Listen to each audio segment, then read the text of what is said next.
उत्तर प्रदेश की hard seat Amethi में है। अमेठी से समाजवादी पार्टी ने पूर्व मंत्री गायत्री प्रजापति की पत्नी महाराजी देवी को कैंडिडेट बनाया है। वहीं संजय सिंह भारतीय जनता पार्टी से चुनाव लड़ रहे हैं। इस बार कांटे की टक्कर है। हमारे साथ यहाँ की सीट के लिए समाजवादी पार्टी के कैंडिडेट की तरफ से बात करेंगे।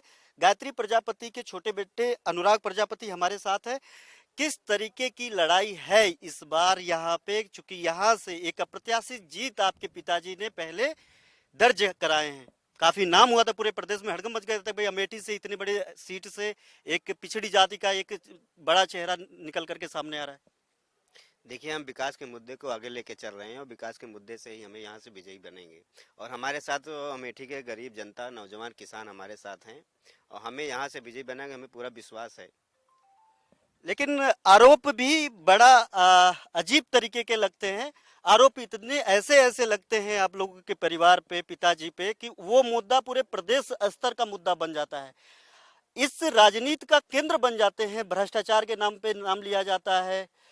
बहुत ऐसे मुद्दों पे नाम लिया जाता है, आप बखूबी जानते हैं, जिसमें विपक्ष लगातार पूरे प्रदेश में घेरने की कोशिश समाजवादी पार्टी को करती है पिताजी के नाम पे। उसको लेकर के क्या असहजता नहीं होती है माता जी के साथ आप लोगों के बीच? यहाँ का क्या माहौल है और आपको क्या लगता है? देखिए, भारतीय जनता पार्टी का काम ही यही है, प्रत्यारोप आरोप लगाना। और हमारे अमेठी विधानसभा में हमारे साथ पूरी जनता हमारे साथ है। अमेठी के विधानसभा हर एक वर्ग के लोग, गरीब जनता, किसान, नौजवान मेरे साथ हैं। मुझे कोई असहज नहीं लगता है और मुझे जो प्रेम स्नेह जनता का मिल रहा है, आज भी हम जाते हैं गांव में वोट मांगने, डोर टू डोर चंपन करने, मुझे जो जनता प्रेम देती है, जो विश्वास मेरे ऊपर करती है, वो विश्वास मेरे साथ है और मैं उनके विश्वास पे खरा उतरूंगा और जनता की सेवा करूंगा। लेकिन फिर भी 2017 में जो है जनता ने फिर से नकार दिया था। देखिए, ये चुनाव है, चुनाव आते जाते रहते हैं, सबका उलटफेर होता रहता है। उस समय कुछ लोग भटक गए थे, लेकिन आज एक साथ हैं। संजय सिंह आप लोगों के खिलाफ हैं, क्या लग नहीं रहा है कि ये कड़ा मुकाबला देखने के लिए मिलेगा? किस तरीके से इस लड़ाई को देखते हैं? देखिए, बात भारतीय जनता पार्टी की है, कैंडिडेट कोई भी हो।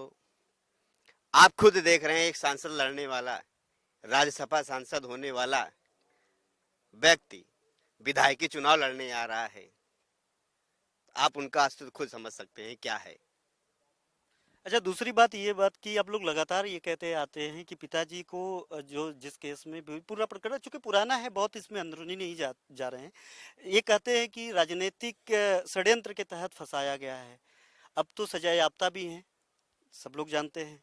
तो क्या आप लोगों को ये बात जनता के बीच में जाने पे क्या नहीं लगता, वो ये स्टेबिलिटी बन गई है पिताजी की बातों को लेकर के? अब लोगों को ये समझ में नहीं आएगा कि षड्यंत्र के तहत, क्योंकि वो आरोपित नहीं है, आरोप सिद्ध हो चुका है। देखिए, अमेठी विधानसभा की जनता सब जान चुकी है, पूरे उत्तर प्रदेश की जनता जान चुकी है कि षड्यंत्र के द्वारा फंसाया गया है। जिस केस में जिस केस में 7 लोगों के नाम एफआईआर दर्ज होता है, उसी केस में 4 लोगों को बरी कर दिया जाता है और 3 लोगों को सजा कर दी जाती है। ये कोर्ट के द्वारा, क्या कोर्ट को नहीं दिख रहा है? सरकार को नहीं दिख रहा है? मुद्दा बीजेपी बनाना चाहती है, जानबूझकर षड्यंत्र के द्वारा उनको सजा याफ्ती कराया, जिससे इनका नाम जो गरीबों के दिल में, मन में बसे हैं, जो उनके लिए प्रेम और स्नेह है, इनके लिए खटक गई, इनके चुभने लगी, विरोधियों को चुभने लगी। उसी के द्वारा इनको सजा याफ्ती कराया ताकि ये चुनाव न लड़ पाए। अच्छा, एक बात और हम बात करेंगे। बहुत सोशल मीडिया से लेकर के राजनीतिक गलियारे में हुआ कि कभी भी आप लोग पवित्र हो सकते हैं, मतलब इस शब्द अल्फाज का मतलब आप समझ पा रहे होंगे। तो क्या लगा नहीं कि हमको पवित्र हो जाना चाहिए? बहुत ऐसे केस लोगों पे चल रहे हैं। गायत्री प्रजापति को ही जेल क्यों? आजम खान को ही जेल क्यों?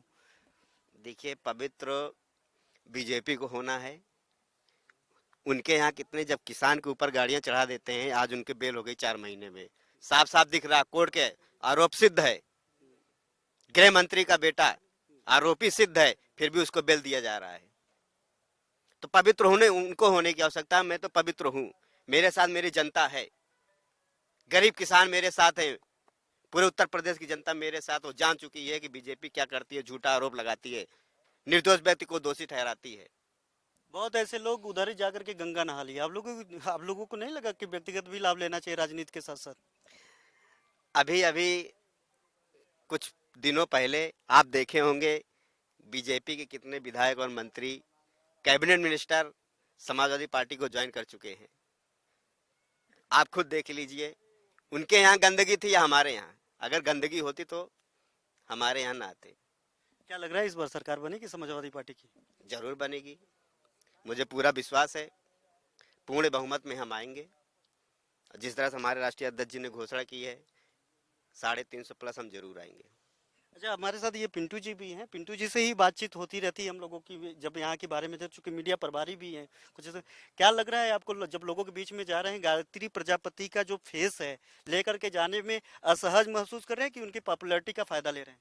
देखिए, अमेठी की जनता पूरी तरह से आश्वस्त है। गायत्री प्रजापति माननीय मंत्री जी ने जो विकास कराया है, विकास के मुद्दे पर हम लोग चुनाव लड़ रहे हैं। आने वाले जो 5 साल हैं वो अमेठी की जनता के लिए खुशहाल हों, हम इस मुद्दे को लेके जा रहे हैं। माननीय मंत्री जी को जिस साजिश के तहत फंसाया गया, उस मुद्दे को हम लेके जा रहे हैं। और जो 5 साल बीते हुए 5 साल अमेठी की जनता के साथ विकास के नाम पर जो धोखा हुआ है, उस मुद्दे को लेके जा रहे हैं। हम लोग किसान नौजवानों की बात करने वाले हैं। हम बेरोजगारी के मुद्दे को लेके जा रहे हैं, किसानों के मुद्दे को लेके जा रहे हैं। जो ये आवारा जानवर टहल रहे हैं रोडों पे, एक्सीडेंट हो रहे हैं, खेत किसानों के चर लिए जा रहे हैं, हम उसके मुद्दे को लेके जा रहे हैं। और यहाँ की प्राथमिकता क्या होगी इस बार?